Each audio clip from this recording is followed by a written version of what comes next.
Lesti biex inkomplu nirċievu l-kelma tal-mulej? Amen, halleluja. Issa Qaddis nirringrazzjawk tal-preżenza tiegħek fostna, nirringrazzjawk li oġbok tonorana mulej qiegħed hawnhekk tmexxina. Twassal il-messaġġ għall poplu tiegħek mulej f'dawn l-4 ijiem. U nirringrazzjawk mulej li tibnina b'messaġġi varji u differenti minn kelliema differenti mulej. Li finalment tiġi stampa waħda ċara mulejta inti x'għandek għalina. Halleluja. Il-kelma talla meta tiġi biex titkellem fuq il-fidi tgħidilna li il-fidi tiġi bismieħ u smieħ tal-kelma talla. Dina nsibuha f'Rumani kapitlu 10 vers 17. Il-fidi tiġi bismieħ u smieħ tal-kelma talla. U hemm żewġ modi kif nisimgħu biex nibnu il-fidi tagħna. Għandek l-ewwel metodu li huwa li taqra il-kelma u meta taqra il-kelma huwa importanti li tajjad li tisma' lilek innifsek. Għalhekk il-kelma tajt li l-fidi tiġi bismieħ trid tisma' inti dak li qed taqra biex tikber il-fidi fik. U mbagħad hemm sistema differenti li tisma' bħalma nħobbu nagħmlu ħafna hawnhekk aħna testimonjanzi ta' nies varji. Meta inti tisma' testimonjanzi tan-nies minn xiex ikunu għaddew.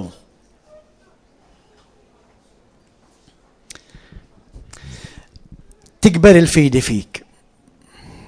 Għalhekk aħna pereżempju ħafna drabi nippritkaw fuq il-fidi, nippritkaw fuq affarijiet oħra fuq fejfqan, imma anke nġibu nies illi jagħtu t-testimonjanzi tagħhom. U minn hemmhekk nikbru. Skrittura li anke semmiet uħti Mari fl-ewwel session hija Rumani 1 vers 17 fejn tgħid illi il-ġust jgħix bil-fidi.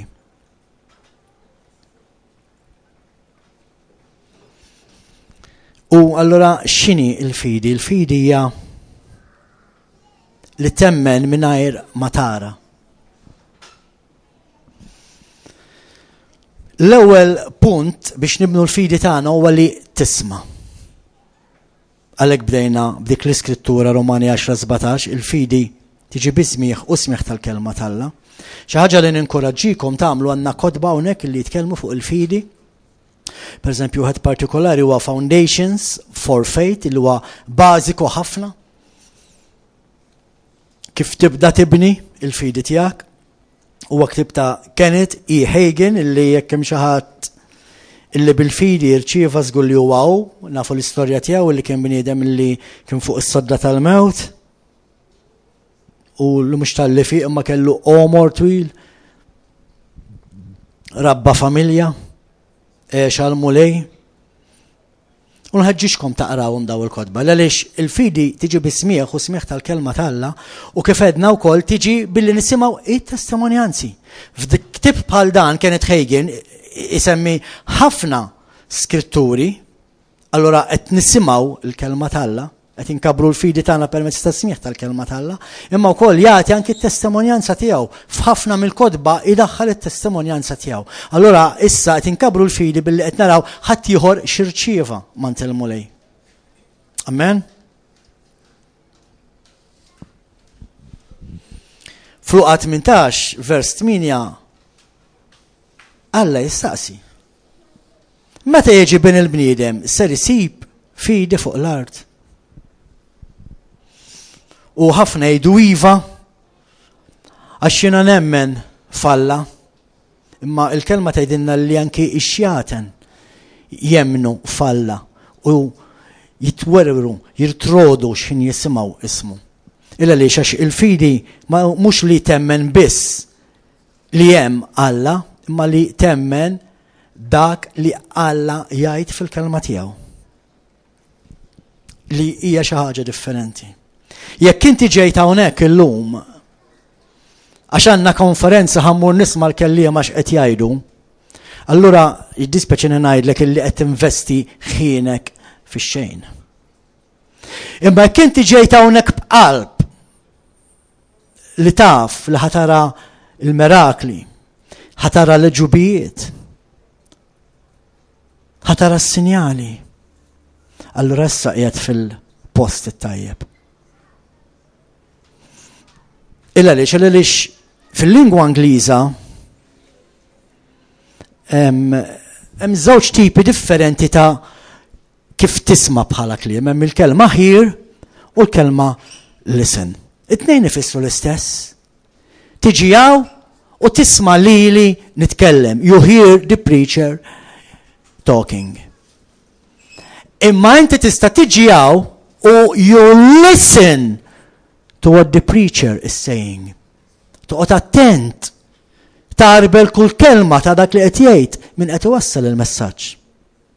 Għalhekk ġieli semmejna esperjenzi fejn jiġix persuni jiġu għall-ewwel darba pereżempju f'dan il-post u wieħed joħroġ niexef aktar milli daħal u li joħroġ mimli ferħ, mimli entużjażmu. Wieħed irċieva l-kelma u l-oħor ma ffettwatu xejn. Għaliex għax wieħed ġiew biex jisma'. Imma l-oħor ġiew biex jisma' b'qalbu.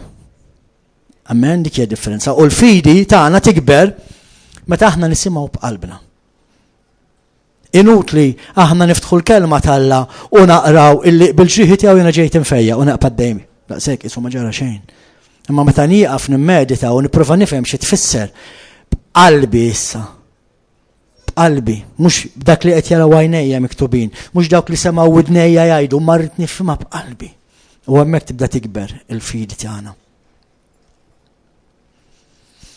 Għaliex ma tinti tiġi hawn u tisma' l-kelma biss, sempliċiment biex għax isma' l-erba' ħna jkollna l-fellowship, allura ġejt il-fellowship għax l-erba' jkollna l-fellowship. Inti ħadkun qed tagħmel bħal dawk in-nies illi meta mar Ġesu ġewwa Nażaret ma seta' jagħmilhom xejn. X'ma kinux qed jemmnu. Ma kinux qed jemmnu minn kien Ġesu ma seta' jagħmilhom xejn. U meta inti tiġi u tpoġġi bil-qiegħda sempliċement għax għandna fellowship. Qalbek mhix miftuħa, qalbek mhix lesta, qalbek mhix temmen li tista' tara s-sinjali u l-mirakli u l-ġubijiet. Allura ma tkunx tista' tirċievi dak li l-Mulej għandu għalik. Il-fidi tibda billi l-ewwel tisma'. Hemm 4 punti li ħansemmi llum. L-ewwel trid tisma'. Jekk immorru fil-Vanġelu ta' Mark kapitlu 4 vers 24, Mark 4 24, il-kelma tajtek u għallilhom araw x'tisimgħu. Bil-kejl li tkejlu ikejlukom u iżjed jingħata lilkom li tisimgħu. Araw x'tisimgħu. Għax b'dak li tisimgħu jingħata lura lilkom. Jekk inti qed tisma' biss affarijiet negattivi, ma tistax tistenna li ħatirċievi affarijiet pożittivi. Riċentament kien hawn persuna qalt li Martin għal xalaqtu Facebook. Għax iddejjaqt nara ISIS x'qed jagħmlu. Iddejjaqt nara dak il-ġurnalist Amerikan jaqtawlu rasu ħalli li seħħet wara li għalaqtu jien, imma kulħadd qed jgħid li qiegħda hemm. Iddejjaqt nisma' aħbarijiet koroħ. Kienu qed jifgaw l-affarijiet pożittivi. Il-għaliex bil-mod li bdejt nisma' ma bdejtx nimbena.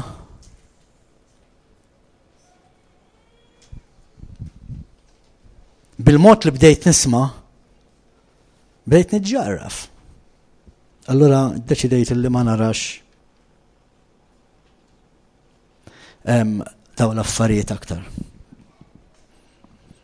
Riċentament għas jinteressani mill-aħbarijiet fej kont wieħed illi dejjem infittex l-aħbarijiet. minix nfittixhom, ma jinteressanix, mhux ma jinteressanix qed jiġri fid-dinja ta' imma irrid nisma' il-bxara tajba. Bxara ħażina, biex bajt nisma' ħanaqaf hemm. Għax bil-kejl li aħna nisimgħu nirċievu. Jiena kif jista' bil-fidi tiegħi nemmen li ħanejx ħajja fil-paċi, fis-sliem, fix-xalom, meta l-aħbarijiet il-ħin kollu meddin jew b'xi gwerra, jew ġej b'xi ħadd b'xi reliġjon għalina jeddidna. Tgħidli forsi qed tesaġera. Maħniex eċċessjoni, aħna parti mid-dinja li mhux qed jiġri llum ma jfissirx li ma jistax jiġri għadha, ma rridx nisma'. Ħan nisma' l-kelma tal-Alla, ħan nisma' l-bxara it-tajba biss. Illa lix kif qalilna hawnhekk fl-istess skrittura. U qalilhom araw x'tisimgħu bil-kejl li tkejlu jkejlukom u iżjed jingħata lilkom li tisimgħu. Iżjed jingħata lilek li tisma'. Mela jekk ħatisma' in-negattività, iżjed ħajnata negattività lilek.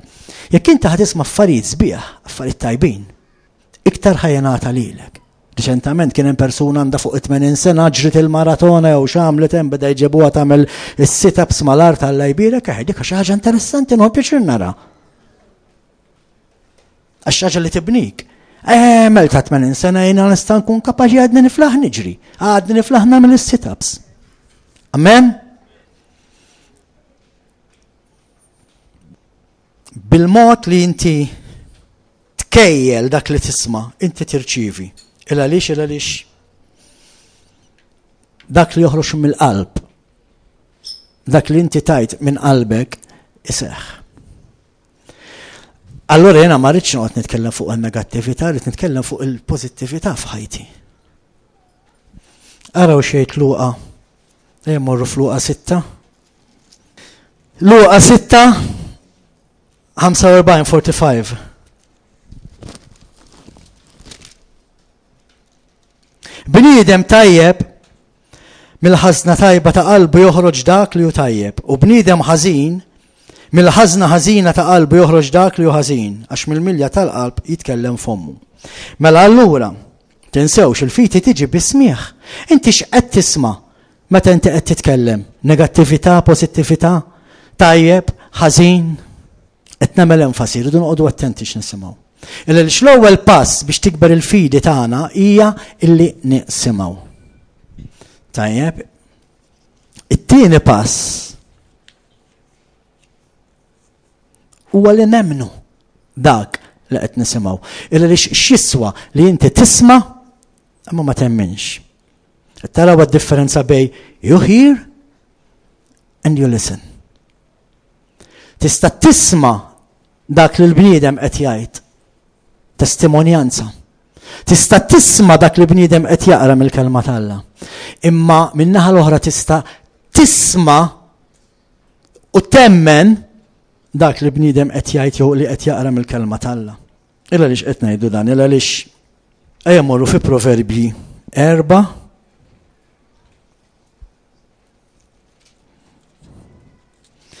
Proverbji 4 minn vers 20 sa 22. U l-kelma tajtek. Ibni, ħsiebek fi klimi, mejjel widintek għal klimi, tħallihom ximorru minn qudiem għajnejk, żommhom f'nofs qalbek, għax huma ħajja għal min isibhom u saħħa għal ġisimhom kollu. X'qed jgħidilna il-mulej f'din il-kelma? Fi klimi għaw irid tkun moħħok. Di tisma' għalhekk qed jgħidlek mejjel widnejk. Ħatisma' meta xi ħadd ma jkunx qed tisimgħu meta jkellmek tagħmel hekk. X'għatli u hekk tittamel għall-kelma tal-Alla tismagħha. Titiżżomma f'qalbek. Għaliex? Għax huma ħajja għal min isibhom u saħħa għal ġisimhom kollu. Ma issa smajna. Issa smajna li jekk inti żomm il-kelma tal-Alla f'qalbek, jekk inti taqra di, taqra b'tali mod li inti tismaħħa u temmina, allura issa ħatibda tikber il-fidi fik. Issa ħattawwa l-jiemek fuq l-art, ħattawwa l-ħajtek. Hekk hemm miktub. Huma ħajja għal min isibhom. Tinsewx illi huwa l-Ispirtu illi jagħti l-ħajja. Il-kliem illi Alla jkellimna bihom huma kliem ta' ħajja. Dak li jedinna fi Ġwanni 6:63, John 6:63.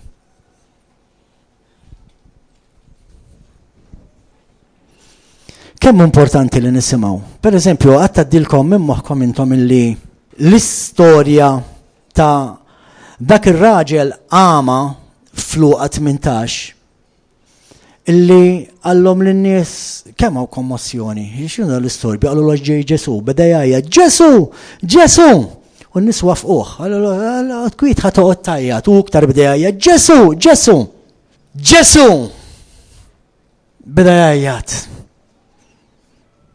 U Ġesu dak il-persuna fejqu. Għaliex beda jgħid il-Ġesu? Dak kien Ama. Dak qatt mara mirakli. Kif kien jaf li Ġesu jfejq in-nies? Għattadditilkom minn moħħkom di, da kien Ama. Ma qatt ma rah il-Ġesu jagħmel l-ebda miraklu għalkemm il-kelma tal-Alla tajt illi kieku jikdmu l-mirakli kollha li Ġesu għamel irridu l-libreriji kollha tad-dinja. Ma dar raġel ma rax wieħed minnhom, ma kif kien jaf li Ġesu jista' jfejjaq? Għax sema.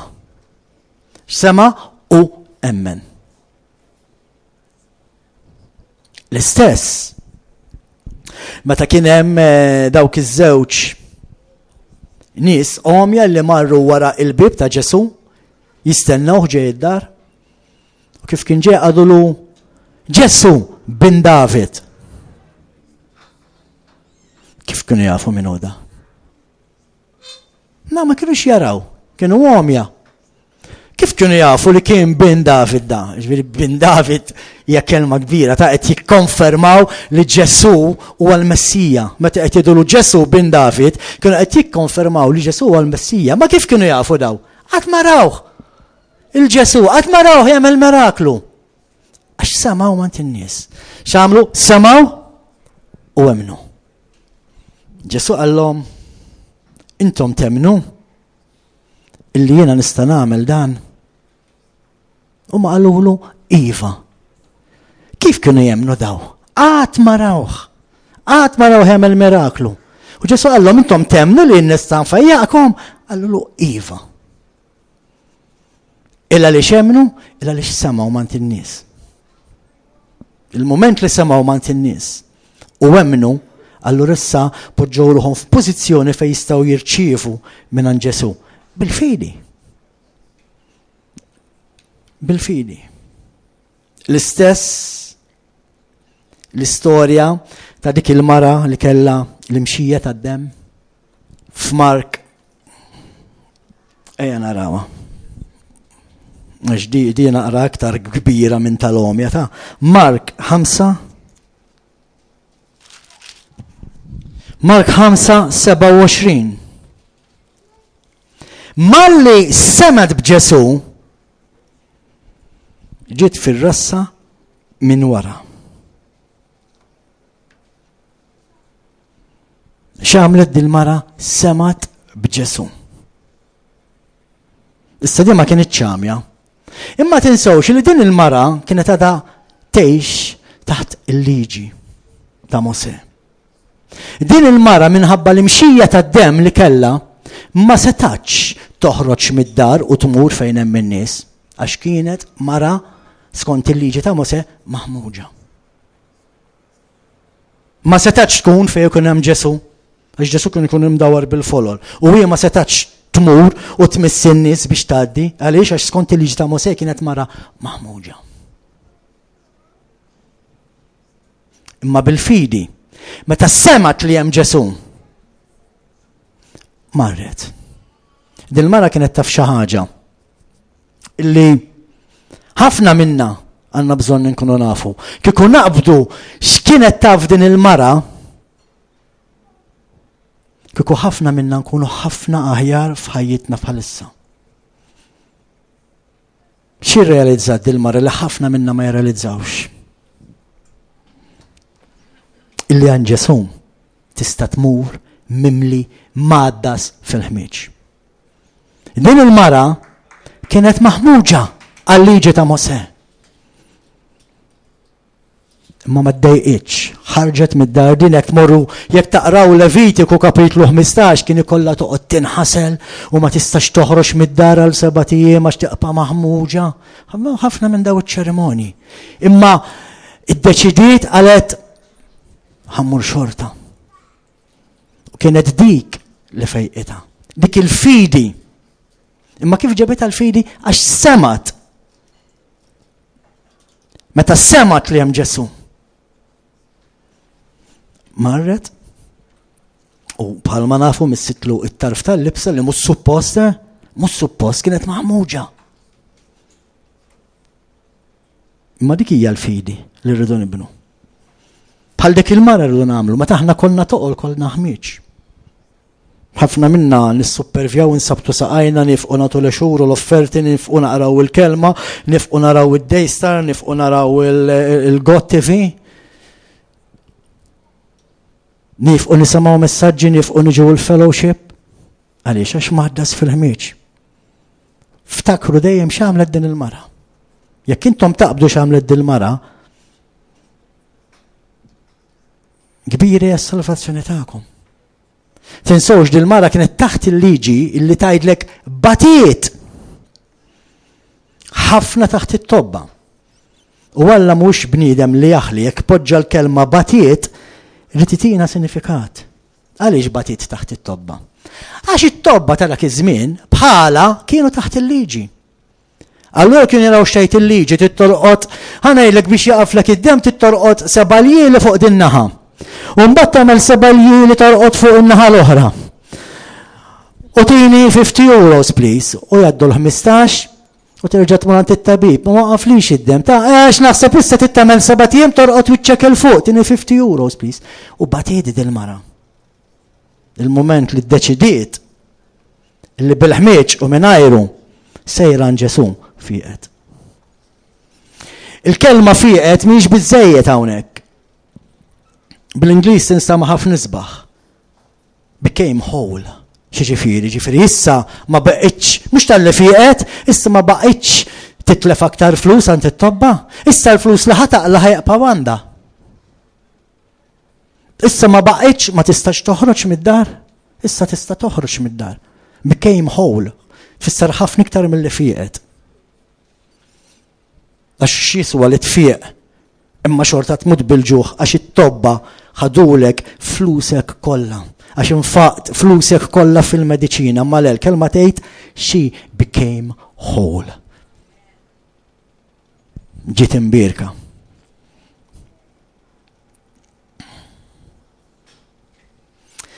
Mbagħad niġu għal pass ieħor. Mela l-ewwel edna tisma' trid temmen u issa wasanna t-tielet punt. Trid titkellem dak li temmen. Trid titkellem dak li temmen. X'qalet dik il-mara li kellha n-nixxija tad-dem? Fl-istess kapitlu, vers 25. U waħda mara li kellha t-telf ta' dem mal 12 sena, vers 26.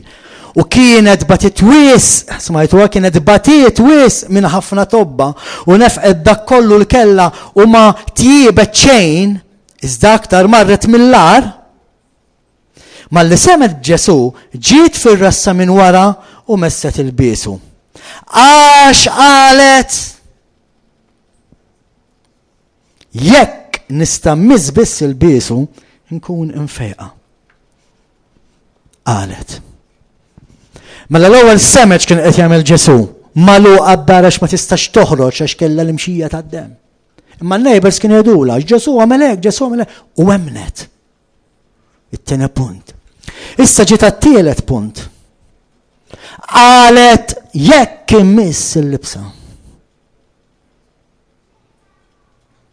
U di fija rivelazzjoni kbira ma nixtieq noqogħdu ngħaddu minnha meta qed titkellem fuq il-libsa mhux qed titkellem fuq il-libsa kollha li kien jilbes Ġesu ma fuq dak li żar abjad li naraw fuq il-lut. Tajjeb hemm studju kbir missitlu dak. It-talit. Il-mument li missitlu it-talit. Għaliex it-talit fih il-qawwa talla. L-istess bħal meta Ġesu għajjem dik it-tfajla Alla talita Kien qed jagħti ordni u kellha il-qawwa talla kollha mdawwar fuqha dak il-ħin għax Ġesu poġġilha t-talit fuqu. U din mara qalet jekk immissim qar dak jien infieq. Halleluja. Gloria lilek Mulej. Allura aħna x'irridu ngħidu? Irridu nitkellmu dak li smajna meta qrajna l-kelma talla. Irridu nitkellmu dak li smajna dak il-ħafna testimonjanzi li n-nies jagħtu fuq il-pulptu. Nisimgħu, nemnu u issa niddikjaraw. Issa ħanedilkom skrittura. Mark 11, vers 23. Mark 11:23 taqra hekk. Għax tassew ngħidilkom li kull min jgħid lil din il-muntanja inqala u nxteħet il-baħar u f'qalbu ma jkollux dubju iżda jemmen li dak il-ħwejjeġ qal isiru ikollu kull ma qal. Is-sena ma għamilx xejn speċjali ħafna ssifru, mujna sifirt ħafna drabi. Din l-iskrittura reċentament ġiet ħajja quddiem għajnejja 3 ġimgħat 4 ġimgħat ilu meta kont qiegħed il-Polonja. U l-Polonja meta kont għand Pastor Daniel, il-mara tiegħu kienet toħroġ għax-xogħol u kien imur is-siti jagħmel xi xogħol tiegħu pastorali qabel kien jiġi għalija u għall-mara u joħodni jew fejn kont se nagħmel xi xogħol pastorali jew kien idawwarna. Allura sakemm konna qed nistennewh jien u l-mara, konna nagħmlu t-te filgħodu. Ninżlu fil-ġnien tiegħu li Alla jbierek kien kbir, sabiħ. U kont noqgħod hemm imdawwar bil-muntanji, bil-foresti. U kienu jiġu anke ċrief ma' ġembna filgħodu qabel jibda l-istorbi ta' traffik, sabiħ. U din l-iskrittura ġiet ħajja quddiem għajnejja. Qedtela mara, ara ma semekx titlob kemm indumu għaw biex tkeċċi xi muntanja. Ma tmux titlaq xi waħda minn daw biżbal. Kont nieħu pjaċir inħares lihom.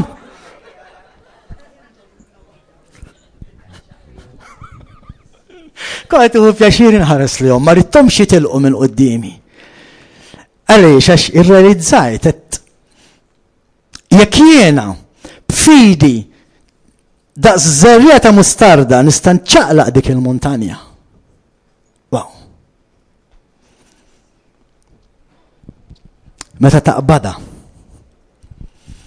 Rajta 1000 darba dik l-iskrittura, sifirt ħafna drabi, imma qatt ma ddiet li minn quddiem għajnejja. Darba minnhom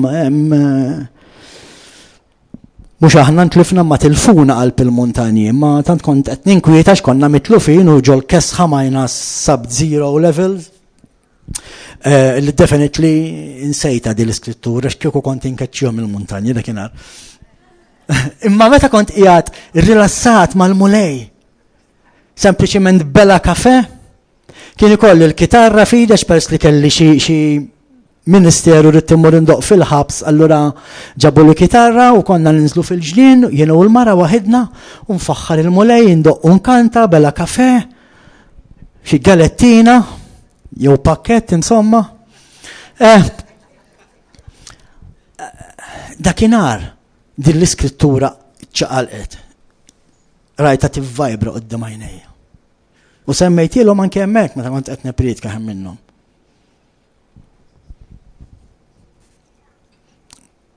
Il-fidi ħbib tiegħi. Ġesu x'qed ngħidu aħna t-tielet punt trid titkellem. Ġesu kellem għas-siġra tat-tin. Ġesu kellem il-baħar. Ġesu kellem ir-riħ.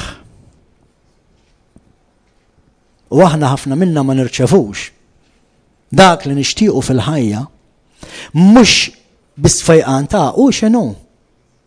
Għax aħna forsi nitkellmu wisq fuq il-fejqan u ninsaw l-affarijiet l-oħra.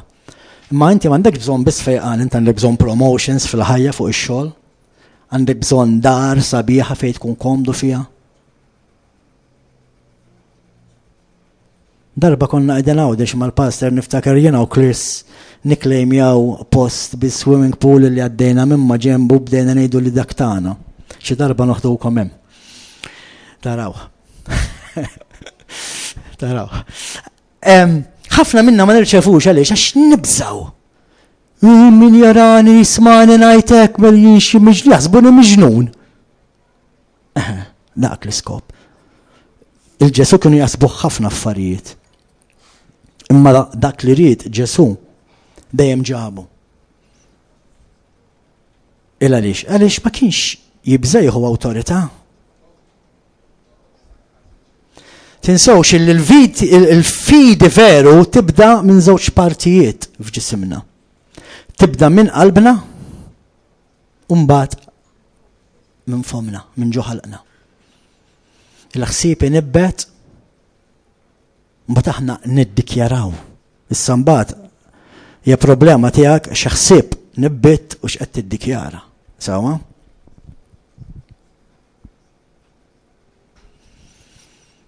L-ewwel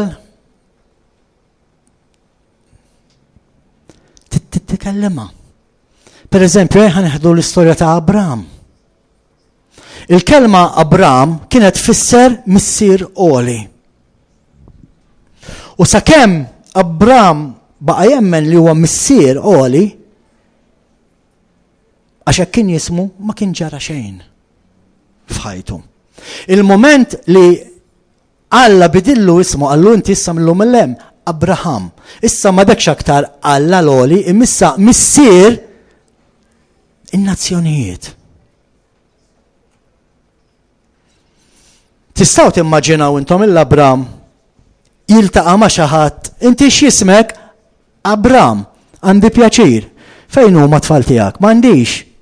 Lu m'għandax kif qed tgħid li int missier in-nazzjonijiet. Ma kienx jistħi Abraham, ma kienx jiddejja jgħid li jiena Abraham, jien missier in-nazzjonijiet. Il-mulej mhux tab xejn bidillu ismu, il-mulej bidillu ismu biex Abraham il-ħin kollu jirrepeti dak li sem x'ismek Abraham. Il-mara tiegħu Abraham il-ħin kollu beda jisma' ismu Abraham missier in-nazzjonijiet, beda jemmen li se jkun missier il-nazzjonijiet. Beda jemmen sakemm dakinhar illi ġiet Sara, illi min-naħa l-oħra kien jisimha bl-Ingliż quarrelsome, tiġġieled, dejjem taqla l-argumenti, Saraj. Għalhekk Alla bidilha isimha, Alla inti Sara, Princess of Multitude, prinċipessa ta' ħafna. U tant dew jirrepetu, meta jgħidlu Abraham u jgħidilha Sara u Abraham u Sara, li mbagħad bdew jemnu. It-tielet punt. Semgħu, emnu u bdew jiddikjaraw. Abraham bismu qed jiddikjara li huwa missier in-nazzjonijiet u Saraj qed tiddikjara Sara li hija prinċipessa ta' ħafna. Mbagħad niġu għall-aħħar punt.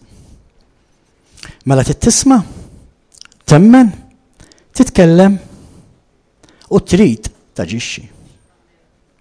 Palma għamel Abraham fl-aħħar mill-aħħar. Għalkemm kien xieħ, għalkemm kien mimli biżmien, għalkemm il-kelma tgħidlek kien mejjed, ma xorta aġixxa fuq dak li kien sema, kien emmen u li kien qal. Mbagħad ra r-riżultat. Għaliex. Hawnhekk huwa l-qofol tal-fidi, għaliex aħna magħmulin fuq xbija ta' Alla. U di titlob ħafna fidi. ħafna fidi, u ħanadilkom għalfej. Darba, forsi smajtuni ngħidha fuq it-television di imma minn ma semanix. Darba l-mulej għatlu, mhix jiġifieri ma mulin fuq ġbija tiegħek. Imma inti twil, int qasir, int toħxon, int irqieq. Jekk jien ma mur fuq ġbija tiegħek mulej int bla xar.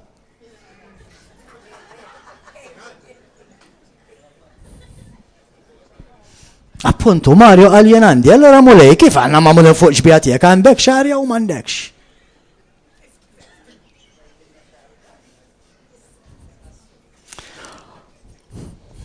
Mulej int raġel jew mara. Jew minn dawk li għadhom ma ddeċidewx.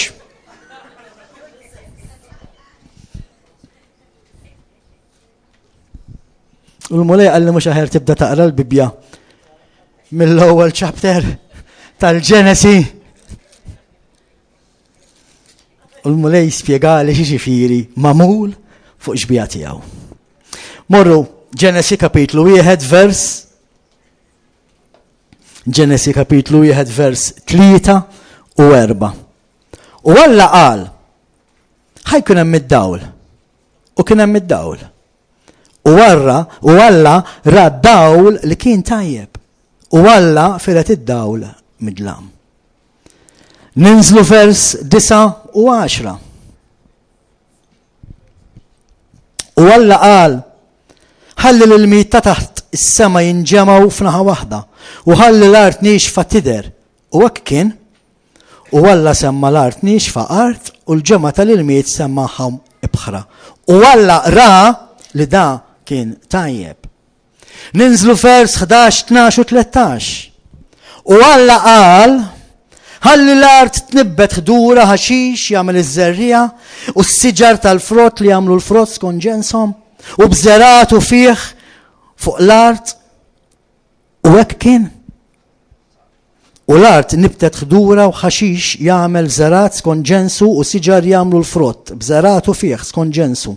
U Alla ra li dan kien tajjeb. X'int kompli taqra l-kapitlu u ssib illi fis-seba' jum Alla straħ.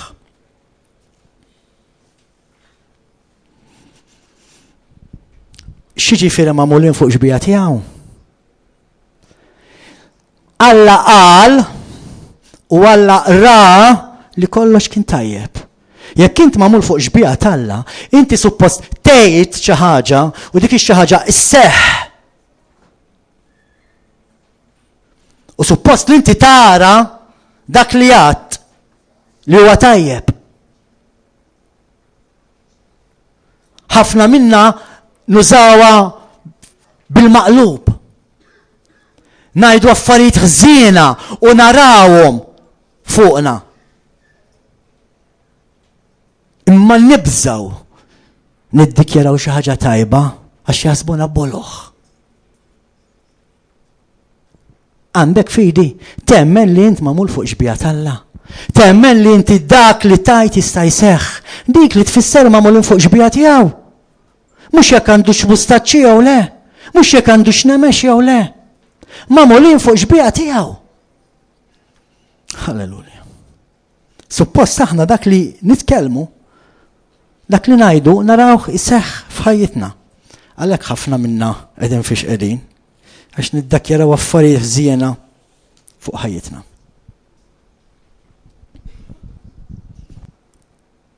Morru fil-Ktib tal-Lut, kapitlu 2.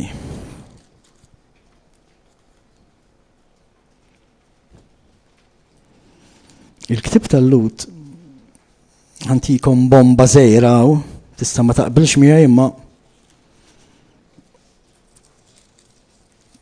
inħeġġek allura jekk inti ma taqbilx miegħi inħeġġek tistudja ħalli tkun taf l-affarijiet.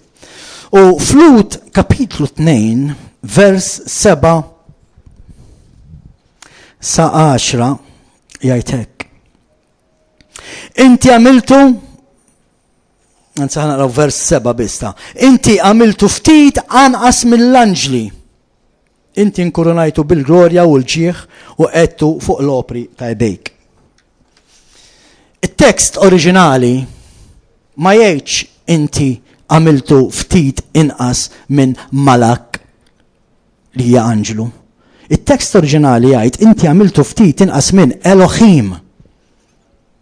Ma temminniex, erġa' ma naqra chapter 1 ta' Genesis. U wara x'qal Elohim għal ejja nagħmlu l-bniedem fuq xbieqa tagħna, mhux tal-anġli, fuq xbieqa tagħna. Ftit inqas minn Elohim Alla għamlek. Xiġifieri? Għalhekk magħmul fuq xbieqa tiegħu, bħalma Alla jitkellem u l-affarijiet isiru hekk suppost nagħmlu aħna. Hekk kienet tagħmel l-ewwel Knisja.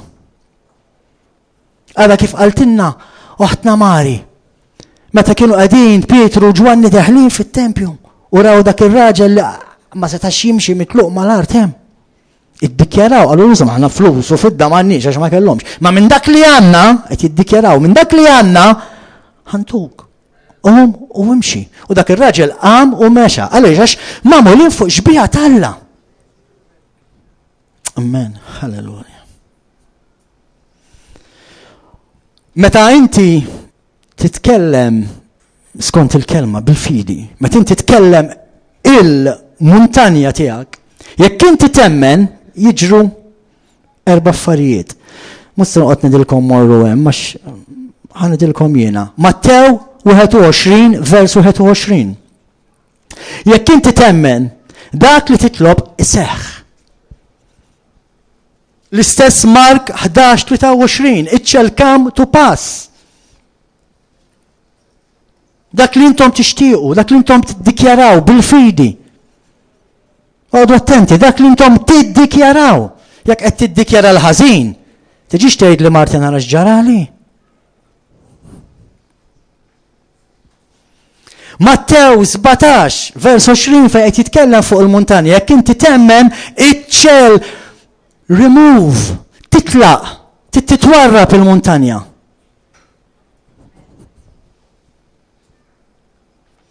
Luqa 17, vers 6. It shall obey. Dik il-muntanja, dik il-problema, dik il-ċirkostanza f'ħajtek. Trid tobdik. Jekk inti magħmul fuq xbieqa tal-Alla. Amen. Magħmul fuq xbieqa tal-Alla, neġgħidilkom, mhux dan il-ġisem. Dan il-ġisem Alla għamlu mitrab tal-art. Ma kienx għadu xbieqa tal-Alla. Sar xbieqa tal-Alla meta Alla qabdu u nefaħ fih in-nifs tiegħu. U dak il-ġisem sar ruħ ħajja.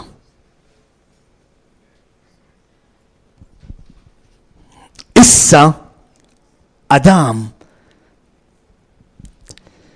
ġi magħmul fuq xbieqa tal-Alla. Mela dak li jagħmel Alla jista' jagħmlu Adam. Jitkellem u jara dak li jitkellem f'ħajtu iseħħ. Imma tinsewx li Alla dejjem ra li kien tajjeb. Semmejna li fis-seba' jum Alla straħ. U m'hemm imkien fil-Bibja li jgħid illi Alla reġa' qam minn fejn qiegħed mistrieħ biex ikompli jagħmel xi ħaġa tax-xogħol. Għaliex? Għax ħalaq lilek fuq xbieqa tiegħu. Dak ix-xogħol li Alla beda issa titkomplih int. Semmejt anke fuq il-programm. Alla, meta aħna naqraw il-Ġenesi, għamel il-ġnien tal-Eden li jaħsbu li kien daqs is-sajż tal-Iraq, għamel dak il-ġnien u għafem. U mbagħad ħoloq il-Adam u l-leva fuq xbieqa tiegħu għallhom isma' jiena ħanamel dal-ġnien niqafaw issa kompluh intom. U suppost li din id-dinja li qed ngħixu fiha hija ġnien wieħed fi aħna kollha ngħixu warwenin, suppost. Suppost din id-dinja hija ċ-ċentru tal-univers. Bħalma aħna ngħidu isma' ħammur il-Park Nazzjonali bil-familja nirrilassa, bħalma ngħidu isma' ħammur l-aħraġ tal-Mellieħa bil-familja nirrilassa. Suppost din id-dinja huwa dak il-post.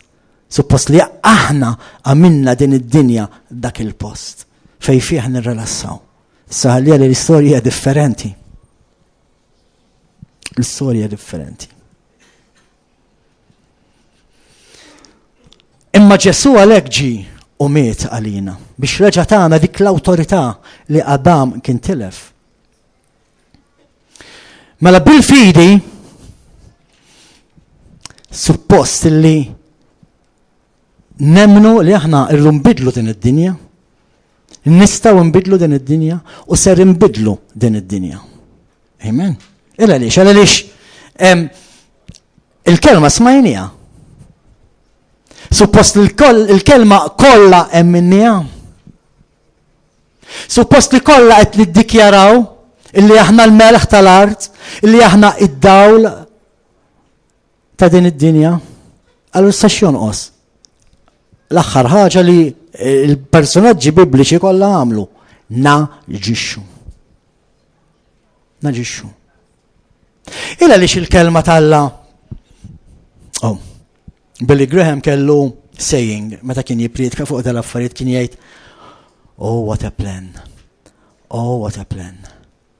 Kien ħobb jgħidha ħafna. Meta Alla ħalaq il-Adam u Eva kienu għarwenin imma ma kienux jafu. Illa lix kienu magħmula fuq ġbija Alla. Guys, Alla huwa d-dawl. Tinsewx Alla qal ħajkun hemm id-dawl kien għad m'hemmx ix-xemx. Minn fejn ġie d-dawl? Kien id-dawl li Alla ħareġ minnu u xell l-univers anke jekk ma kienx hemm ix-xemx. U Adam u Eva bekk kienu magħmulin fuq ġbija Alla kienu għarwenin u waqqas kienu jafu. Illa li xex kienu mdawla bid-dawl bħalma Alla huwa dawl. U forsi ħafna minnkom intom x'temnuni imma mbagħad meta Adam ta' l-awtorità lix-xitan meta Adam u Eva għamlu id-nub dak id-dawl telaq u ndunaw li kienu għarwenin. U x'kien il-pjan Alla li jiġi Ġesu imut għalina biex lilna jerġa' minna dak id-dawl li kienu Adam u Eva. Supposti minn ġofina għandna ħerġ dak id-dawl, illa li aħna magħmulin fuq ġbija Alla. Mela qed naraw li rridu nissimgħu u f'dil konferenza għandkom ċans tissimgħu kemm tridu. U wastalikom jekk temnux jiġi minnek, imma stax naqbad widnejk, naqbet minn widnejk u ngħidlek tittemmen. Huwa intom li tidu tiddikjaraw, bħalissa qed nisimgħu anke ħafna fuq il-barkiet, intom tidu tiddikjaraw il-barkiet fuqkom. Tafu li l-kelma barka bidritt hija kelma tal-Kristjan. Illi matul iż-żminijiet insterqet mill-kulturi u l-popli kollha tad-dinja. Ara mhux veru mur fejn trid kulħadd jgħidlek God bless you. Imma ma jafux ġifieri. M'għandhomx il-Kristu fihom. Disgrazzjatament huwa xi ħaġa li daħal anke fil-Knisja. U ħafna nies jgħidulek God bless you. Imma jgħidulek God bless you għax meta tatas xi ħadd irid jgħidlek God bless you. Mhux għax verament jixtiequlek il-barka tal-Alla. Qed temmen bil-fidi li qed tirċievi dak il-barkiet. Mela xi tittamel issa r-raba' punt, inti tiddikjara dak il-barkiet fuqek. Inti tiddikjara li ser tirċievi dak li għandek bżonn u x'inhu? Bħal dik il-mara qalet jekk immislu mqar it-tarf tal-libsa. U dak il-mument kienet qed tikkonferma li qiegħda temmen dak li samat. Umbagħad aġixxiet missitlu it-tarf tal-libsa. U l-moment li missitlu t-tarf tal-libsa fieqet. Halleluja. Jiena naħseb testimonjanzi dejjem tajt. M'hemmx għalfejn noqgħod nirrepetihom kull konferenza kulħadd jaf minn xi xaddiet il-mara tiegħi meta l-isptar iddeċidew li operaw jnaħħula l-ġuf u grazzi lej il-mara sallu mada whole mhux biss infejqa imma whole. M'għandix għalfejn tmur toqgħod tiġri għand tobba tonfoq il-flus biex itiex injection jew xi mediċina jew xi metodu whatever x'inhu.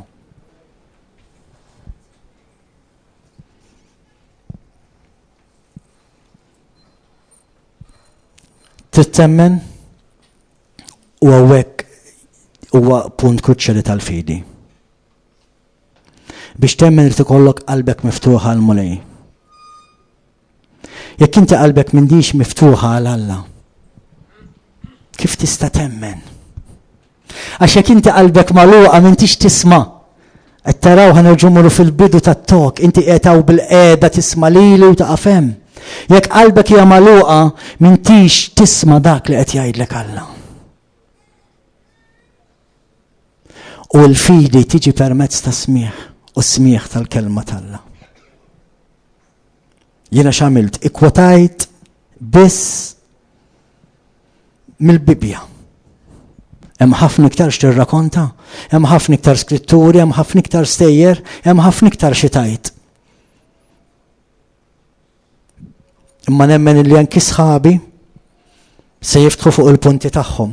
Xi ħaġa li taffaxxinani hemm l-ewwel darba li konna qed nipritkaw aħna l-kelliema ta' Level of Love konferenza bħal din, konna jiena Krissu persuna oħra li l-mulej tagħna 3 messaġġi differenti fuq il-fidi meta fittixna wiċċ il-mulej. Il-wieħed qallu inti titkellem fuq li tisma', lill-oħar qallu inti titkellem fuq dak li tara, u lill-oħar qallu inti titkellem fuq dak li titkellem li tajt. U bejnietna 3 kien dan l-istess messaġġ. Tisma', tara, temmen, titkellem.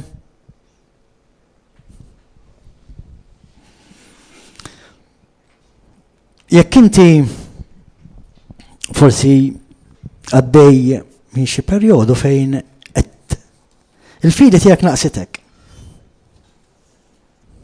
Il-mulej jtik iċ-ċans illi terġa' tibda tikber dik il-fidi fik. Il-kelma tgħidilna wkoll illi aħna kollha għandna kejla ta' fidi. Ħadd ma jista' jgħid għax lili mulej wellitni mingħajr fidi no. Kollha għandna kejla ta' fidi. Imma llum il-mulej qed jagħtik iċ-ċans tista' tistaqsih għal ħafna aktar fidi. Imma tinsiex li mhux tistaqsih biss, inti temmen, titkellem u trid taġixxi biex tikber il-fidi fik. Alright? Ma ninsawx ukoll li hemm don ta' fidi. Don ta' fidi speċjali illi l-mulej jista' jkun itihulek ukoll.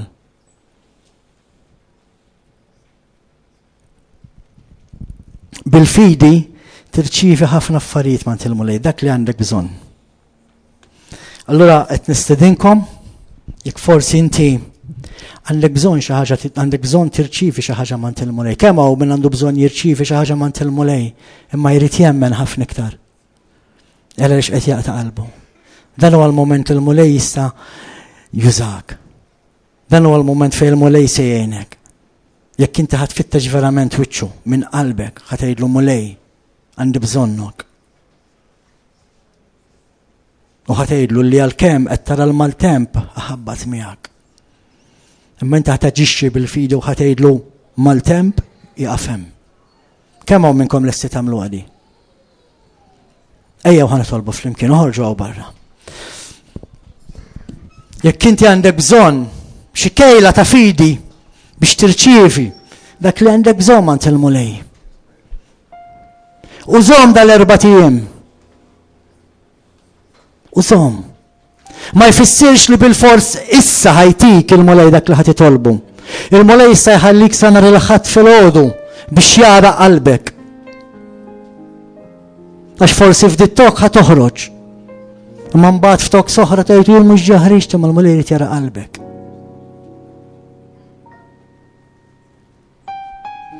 U meta l-mulej irid jara qalbek huwa il-ħin l-aktar qiebes.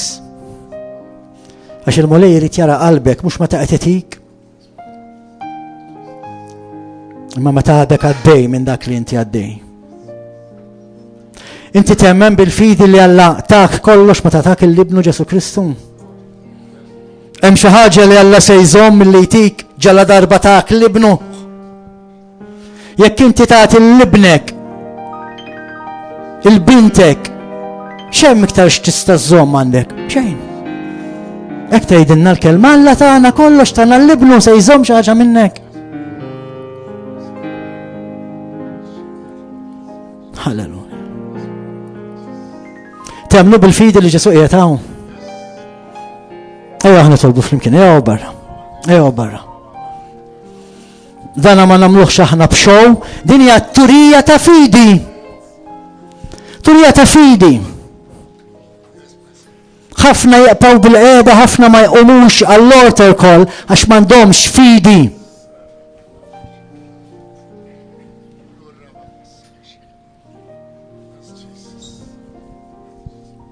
Halleluja.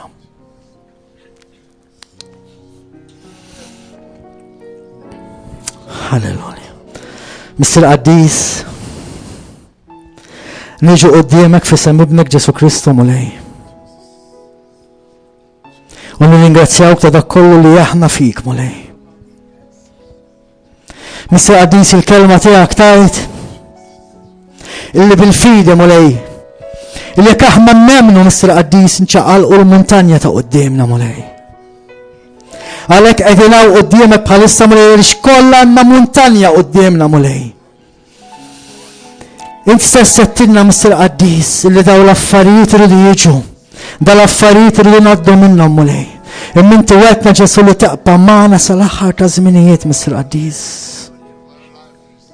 Għalhekk mulej kull wieħed u waħda minna nellulek mulej is-sitwazzjoni tagħna Mister Qaddis. Il-resqu quddiemek dak li radu qed jitfanna ma' wiċċna mulej. Mister nollu quddiemek dak li radu qed jipprova jisraqilna minn ħajjitna Mister Qaddis. Saw jekk hija fiżika jew materjali mulej. U niddikjaraw Mister Qaddis li Ġesu huwa ibnek illi miet għalina fuq is-salib mulej u li jitqajjimtu wara t-tielet jum Mister Qaddis u l-istess spiritu li qam il-Ġesu il-mewt illum qed jgħixu fina mulej. U xejn impossibbli għal dak li jemmen Mister Qaddis. Għalhekk bidejna l-fuq mulej nirringrazzjawk. Nirringrazzjawk li qed tisma' talbna mulej. Nirringrazzjawk li qed ittina dak kollu li aħna għandna bżonn biex ngħaddu minn din id-dinja mulej. Il-grazzja tiegħek Mister Qaddis hija suffiċjenti biżżejjed biex tara mulej illi aħna ngħaddu Mister Qaddis minn din id-dinja mingħajr ma jorqosna xejn mulej. Huwa perjodu qasir f'din id-dinja Mister Qaddis. Huwa ġas Mister żmien illi sempliċiment ngħaddu sakemm niġu għandek mulej. Għalhekk nitolbuk Mister Qaddis. Halleluja. Nitolbuk għal dak id-don Mister speċjali ta' fidi. Kabbar il-fidi fina mulej Qaddis.